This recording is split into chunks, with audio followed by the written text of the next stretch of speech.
Hello everyone, আজকে আমি তৈরি করব টমেটোর রাঙা চাদরে মটরশুঁটির সাথে পাঙ্গাসের গ্রাম্য জাদু। এর জন্য আমার যা যা লাগবে, পাঙ্গাস মাছ আমি কেটে ধুয়ে নিয়েছি, মটরশুঁটি নিয়েছি, টমেটো নিয়েছি, হলুদের গুঁড়া, মরিচের গুঁড়া, জিরার গুঁড়া, ধনিয়ার গুঁড়া, পেঁয়াজ কাঁচামরিচ কাটা নিয়েছি।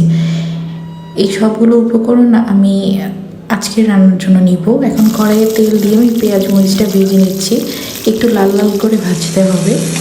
তো স্ক্রিনে দেখতেই পাচ্ছেন আমি আসলে একটু নেড়ে চেড়ে ভেজে নিচ্ছি। ভাজা হয়ে গেলে আমি এখন দিব হলুদের গুঁড়া, মরিচের গুঁড়া, জিরার গুঁড়া, আদা রসুন একটু পেস্ট দিব। এখন টমেটোটা দিয়ে আমি একটু কষিয়ে নিব এটাকে।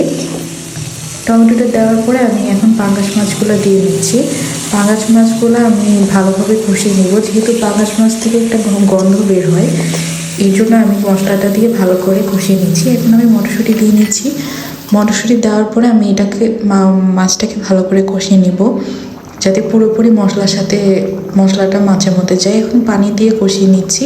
স্ক্রিনে দেখতেই পাচ্ছেন আমি কষানোর জন্য অপেক্ষা করছি। একটু সামান্য জিরা গুঁড়া উপর দিয়ে নিয়েছি, যাতে টেস্টটা আর একটু দ্বিগুণ বাড়ে। তৈরি হয়ে গেল আমার টমেটোর চাদরে মোড়ানো মটরশুঁটির সাথে পাঙ্গাসের গ্রাম্য জাদু।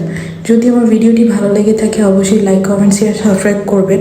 আপনাদের মূল্যবান মতামত জানাবেন কী কী টাইপের ভিডিও দেখতে চান, আর এইভাবে আপনারা রান্না করেছেন কি না অবশ্যই জানাবেন। যদি ভালো লেগে থাকে অবশ্যই আমার ভিডিওটি লাইক, কমেন্ট, শেয়ার, সাবস্ক্রাইব করবেন। আল্লাহ হাফিজ, ভালো থাকবেন।